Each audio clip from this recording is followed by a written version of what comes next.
Hello दोस्तों, स्वागत है आपका इसका स्टडी यूट्यूब चैनल में। आज की क्लास में हम पढ़ेंगे गॉस का प्रमेय। गॉस का प्रमेय क्या होता है, विद्युत फ्लक्स यानी गॉस गॉस का जो प्रमेय है उसके बारे में पढ़ेंगे हम आज की क्लास में। तो सबसे पहले देखते हैं विद्युत फ्लक्स। विद्युत फ्लक्स क्या होता है? विद्युत फ्लक्स होता है कुल दिए गए क्षेत्रफल से जितनी विद्युत रेखाएं यानी लंबवत गुजरती है वो क्या कहलाते हैं? विद्युत फ्लक्स कहलाती हैं। अर्थात ये देखते हैं एक नंबर में आता है, जब विद्युत क्षेत्र की तीव्रता ई और क्षेत्रफल क्या हो, एक के लंबवत हो, तो यानी विद्युत फ्लक्स यानी कि ई किसके लंबवत हो, आर एक के लंबवत हो, तो यानी कि फाइव बराबर क्या हो जाएगा, ई ए हो जाएगा।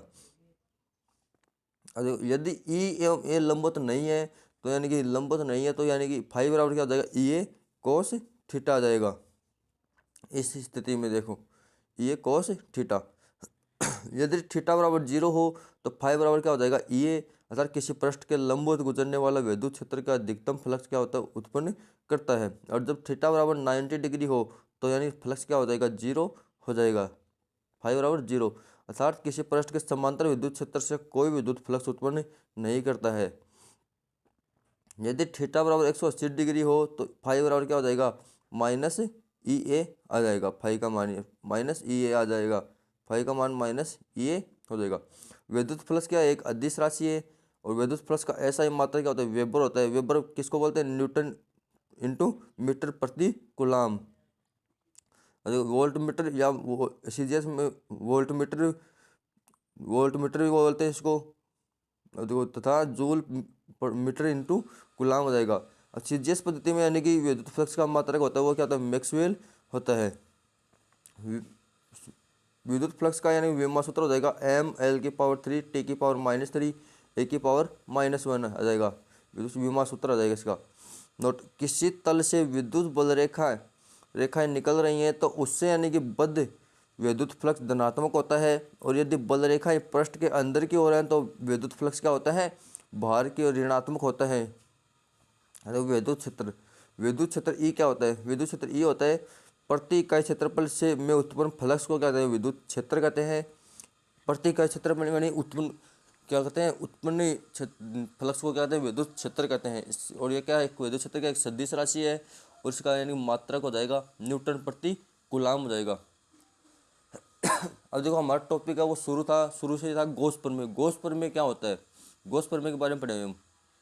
गॉस प्रमेय होता है कार्ल तथा फेडरिक गॉस ने, कार्ल फेडरिक और गॉस ने दो वैज्ञानिक थे। कार्ल फेडरिक और गॉस ने किसी बंद पृष्ठ से गुजरने वाले विद्युत फ्लक्स को उस पृष्ठ में उपस्थित आवेश के बीच संबंध बताने के लिए यानी एक नियम का प्रतिपादन किया जिसे गॉस का प्रमेय कहते हैं। तो गॉस से यानी बंद पृष्ठ से गुजरने गॉस प्रमेय से यानी बंद पृष्ठ से गुजरने वाला कुल विद्युत फ्लक्स फाइव बराबर क्या होता है, क्यू अपॉन एप्सिलॉन नॉट होता है। एप्सिलॉन नॉट क्या है, निर्वात की विद्युतशीलता है और इसका मान होता है 8.85 इंटू 10⁻12 कूलाम प्रति न्यूटन इंटू मीटर स्क्वायर।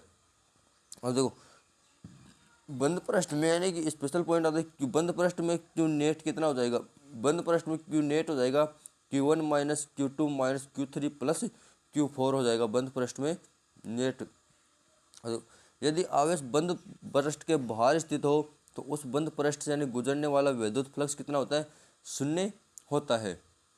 गो गॉस प्रमेय के अनुप्रयोग, गॉस प्रमेय के अनुप्रयोग देते हैं। समान रूप से आवेशित गोलीय कोश पतला खोखला चालक गोला के कारण विद्युत क्षेत्र कितना होता है, समान रूप से आवेशित है गोलीय कोश है पतला खोखला गोला चालक के कारण विद्युत क्षेत्र। यानी जब परीक्षण बिंदु गोलीय कोश के बाहर हो तो यानी कि आर किसके क्या होगा, कैपिटल आर से ज़्यादा होगा, ज़्यादा हो तो यानी कि ई बराबर क्या हो जाएगा 1/4 pi epsilon naught Q upon R square. तो ई बराबर क्या आ जाएगा, sigma epsilon naught R capital R upon small R का होल स्क्वायर। यानी वी बराबर क्या हो जाएगा 1/4 pi epsilon naught Q upon R आ जाएगा। इसका विभव आ जाएगा वी बराबर 1/4 pi epsilon naught Q upon R आ जाएगा। अब देखो जब प्रेक्षण बिंदु गोलीय कोश के पृष्ठ पर हो तो आर बराबर क्या हो, आर हो, तो यानी कि इसका विद्युत क्षेत्र कितना हो जाएगा, ए बराबर 1/4 pi epsilon naught Q upon R square. अर्थात ई बराबर क्या आ जाएगा, सिग्मा अपॉन एप्सिलॉन नॉट आ जाएगा। एंड विभव वी बराबर कितना हो जाएगा 1/4 pi epsilon naught Q upon R आ जाएगा। अगर जब प्रेक्षण बिंदु गोलीय कोश के अंदर हो तो आर कितना हो, कैपिटल आर से छोटा हो तो यानी ई बराबर क्या हो जाएगा, ई बराबर हो जाएगा 1/4 पाई एप्सिलॉन नॉट 0/r आ जाएगा। आवेश कितना है, 0 है बाहर, तो ई बराबर कितना हो जाएगा 0, और वी बराबर कितना हो जाएगा 1/4 पाई एप्सिलॉन नॉट Q/r आ जाएगा। अब देखो बेलन के कारण यानी कि ई का मान, बेलन के कारण ई का मान यानी बिंदु अक्ष से एल्फा दूरी पर हो, बिंदु अक्ष से क्या हो, एल्फा दूरी पर हो, तो यानी ई बराबर विद्युत क्षेत्र कितना हो जाएगा, ई बराबर कितना हो जाएगा 1/4 पाई एप्सिलॉन नॉट Q/r यह आ जाएगा विद्युत क्षेत्र। जो अनंत विस्तार की एक समान रूप से आवेशित समतल पतली अचालक चादर के कारण विद्युत क्षेत्र की तीव्रता कितना जाएगी, ई बराबर हो जाएगी σ/2E/2 एप्सिलॉन नॉट। यहाँ सिग्मा क्या, प्लेट के आवेश का क्या पृष्ठ घनत्व है। देखते हैं विशेष में आता है ई वेक्टर की दिशा सदैव प्लेट के क्या होते हैं, लंबवत होती है, और जो धनात्मक प्लेट के कारण ई की दिशा क्या होती है, चादर से क्या होती है, दूर होती है, और ऋणात्मक प्लेट के कारण ई वेक्टर की दिशा क्या होती है, प्लेट की ओर होती है।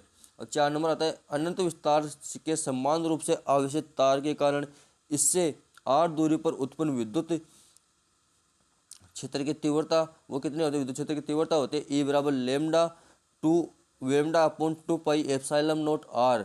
लेमडा क्या है, तार के आवेश का पृष्ठ घनत्व है यहाँ पर।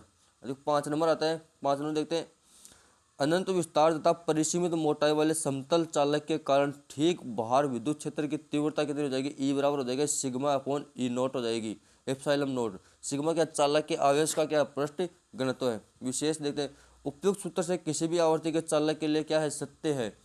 ये जो ऊपर वाला जो सूत्र है यानी कि ये जो सूत्र है वो यानी सभी प्रकार की आवर्ती के लिए सत्य है। 6 नंबर देते हैं किसी आविष्ट चालक पर लगने वाले प्रति इकाई क्षेत्रफल और बल यानी F बराबर क्या होता है, F बराबर हो जाएगा σ/2 एप्सिलॉन नॉट हो जाएगा। अगर किसी आविष्ट चालक में स्थितिज ऊर्जा या आयतन क्या हो जाएगा, स्थितिज ऊर्जा हो जाएगा इसका σ/2 एप्सिलॉन नॉट बराबर σ/2 एप्सिलॉन नॉट बराबर क्या हो जाएगा 1/2 एप्सिलॉन नॉट ई स्क्वायर आ जाएगा। और जो ई का यानी ई व वी का परिवर्तन हो जाएगा, यानी कि बिंदु आवेश के लिए यानी कि ई समानुपाती किसके 1/r² के, और वी किसके 1/r के। ध्रुव के लिए यानी ई समानुपाती जो r³ के, और वी बराबर वी किसके हो जाएगा r² के 1/r² के लिए। अब गोला है, गोले के लिए यानी कि ई होता है 1/r² समानुपाती होता है, और वी किसके 1/r के समानुपाती हो जाएगा। बेलन के लिए यानी कि ई समानुपाती होता है 1/r, और वी हो जाएगा log 1/r। अब समतल पटल का आवेश यानी समतल जो प्लेट है उसका यानी कि आवेश हो जाएगा, उसके लिए ई विद्युत क्षेत्र हो जाएगा ई समानुपाती 1/एप्सिलॉन नॉट, और वी हो जाएगा वी समानुपाती एप्सिलॉन नॉट। इसी के साथ जो हमारी आज की क्लास है वो समाप्त होती है। हमारा वीडियो आपको कैसा लगा, तो वीडियो अच्छा लगा तो वीडियो को लाइक करें, शेयर करें, और ज़्यादा से ज़्यादा कमेंट करके हमको बताएं कि आपको हमारा वीडियो कैसा लगा, और हमारे चैनल स्काई स्टडी को सब्सक्राइब करना ना